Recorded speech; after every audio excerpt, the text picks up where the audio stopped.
बहुत ही सरल और बहुत ही माने कि कहा जाए कि कार्यकर्ताओं और आम आदमी के मिलनसार के रूप में रहते हैं। उनको इस तरह से कहना या अपने आप में उनको कहा जाए कि दिया को, सूर्य को दिया दिखलाने वाली बात है। आप देखेंगे कि निश्चित रूप से वहाँ मनोज कुशवाहा की विजयी होगी महागठबंधन के, क्योंकि मनोज कुशवाहा मेरा उम्मीदवार भी मजबूत है, हमारा महागठबंधन ही मजबूत है। इनको चेहरे छिपाना पड़ेगा, इस चुनाव में जा रहे हैं, चेहरे छिपाना होगा। इनसे हमारा कोई कंपटीशन नहीं है। 2024 और 2024 से अगर देख लें तो नरेंद्र मोदी को सत्ता से हटाना है, आरएसएस को सत्ता से हटाना है। इसके लिए सबको गोलबंद होना होगा, कुछ लोगों को तिलानी भी देना होगा, कुछ को बलिदानी भी बनना पड़ेगा। इसलिए हमें सभी दलों से, जो लोग आज हमारे समर्थन में नहीं हैं, जो लोग बीजेपी के खिलाफ हैं, उनको एकजुट होकर करके और एक साथ आकर करके दिल्ली की सरकार को हटाना होगा। और नमस्कार, न्यूज़ फाउंडेशन देख रहे हैं आप, मैं हूं आपके साथ धीरज सिंह।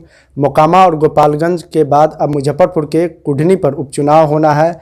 कल महागठबंधन की ओर से प्रत्याशी का ऐलान किया गया। हमारे साथ हैं आरजेडी के वरिष्ठ नेता श्याम रजक जी।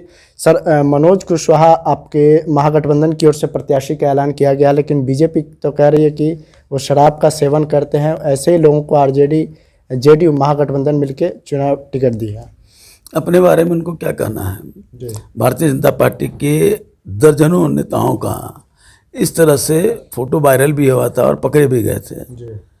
मनोज कुशवाहा के बारे में कहा जा रहा है कि वो शराबी हैं। मनोज कुशवाहा एक बहुत ही संभ्रांत और बहुत ही कार्यकर्ताओं के बीच के व्यक्ति रहे हैं। हमारा उनके साथ काम करने का अवसर मिला है, हम लोग साथ मंत्री थे, और वो बहुत ही संयमित, बहुत ही सरल और बहुत ही माने कि कहा जाए कि कार्यकर्ताओं और आम आदमी के मिलनसार के रूप में रहते हैं। उनको इस तरह से कहना या अपने आप में उनको कहा जाए कि दिया को, सूर्य को दिया दिखलाने वाली बात है। आरजेडी को मनोज कुशवाहा पर कितना भरोसा है? चूँकि 2015 में भी आरजेडी और जेडीयू के संयुक्त उम्मीदवार थे मनोज कुशवाहा, उसके बावजूद भी उनको हार मिली थी। नहीं, हमारे 2015 में था, लेकिन 2015 में हार गए।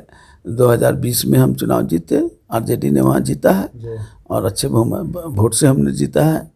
सवाल ये है कि 2015 और 2022 की स्थिति क्या है। आज की स्थिति ये है कि एक तो हमारे वो सिटिंग सीट रहा है, और वहाँ के अभी जो सरकार बनी है, हमारा जो गठबंधन है, वो अपने आप में एक बहुत ही व्यापक, मजबूत और हर जाति हर धर्म के लोगों के बीच सूत्रधार रही है। तेजस्वी यादव के नेतृत्व में राष्ट्रीय जनता दल ने और सरकार में उप मुख्यमंत्री ने जिस तरह जो हम बेरोजगारों को काम की बात और एक अच्छा सुसंगठित सरकार देने की बात कही थी, उस पर हम अमल कर रहे हैं और उसको भी लागू भी कर रहे हैं अच्छे से। बिहार की जनता इसको स्वीकार भी कर रही है। अब देख रहे हैं कि प्रतिदिन नियुक्ति पत्र बांटे जा रहे हैं, प्रतिदिन हजारों नौकरियां मिल रही हैं लोगों को। तो ये लोगों को दिखाई नहीं देता है। हमने वहाँ विकास का भी काम किया है। आप वहाँ जाकर के सड़क का सवाल देखिए, हेल्थ का विवाद देखिए, और हमने जो सबसे दबे कुचले लोग रहे उसके बीच भी काम करने का काम किया है। हमने उद्योग में रोजगार की अलग संभावनाएं तलाशने का काम किया और नौजवानों को रोजगार भी देने का काम किया है। किसानों के क्षेत्र में हमने जिस तरह से काम किया है, वो अपने आप में बिहार जो है वो एक प्रतीक है देश का। इसलिए इस सब चीज़ों को देखने के बाद आप देखेंगे कि निश्चित रूप से वहाँ मनोज कुशवाहा की विजयी होगी महागठबंधन के, क्योंकि मनोज कुशवाहा मेरा उम्मीदवार भी मजबूत है, हमारा महागठबंधन ही मजबूत है। इनको चेहरे छिपाना पड़ेगा, इस चुनाव में जा रहे हैं, चेहरे छिपाना होगा। इनसे हमारा कोई कंपटीशन नहीं है। वहाँ तो जनता के उम्मीदवार है, महागठबंधन के उम्मीदवार तो प्रतीक है, जनता के उम्मीदवार है मनोज कुशवाहा, और जनता ने उनको उम्मीदवार बनाया है। इसलिए जनता से अगर वो भारतीय जनता पार्टी लड़ रहे हैं तो उनको खानी पड़ेगी, हार खानी पड़ेगी, मुँह की खानी पड़ेगी। उस क्षेत्र में मल्लाहों की संख्या भी अधिक है। मुकेश सहनी की भूमिका कितनी अहम मानते हैं? चूँकि मुकेश सहनी ने भी कहा है कि उसमें मुजफ्फरपुर के कुढ़नी में उनकी भूमिका बहुत अहम होने वाली है। देखिए, महागठबंधन हर जाति हर धर्म हर वर्ग के लिए काम किया है। मछुआरों के लिए भी जो काम किया है अपने आप में एक उपलब्धि रहा है। हमने जो उसके कोऑपरेटिव बनाए हैं और कोऑपरेटिव के आधार पर आज मछुआरों को कई तरह की सुविधाएं मिल रही है और उसका लोगों पर संदेश भी गया है और लोग उसका लाभ भी कमा रहे हैं। कौन क्या कहता है ये मेरे लिए महत्वपूर्ण नहीं है, वहाँ की जनता क्या कहती है ये मेरे लिए महत्वपूर्ण है। और जनता कहती है कि महागठबंधन को हम जिताएंगे। मुकेश सहनी को बोलिएगा सपोर्ट करने के लिए।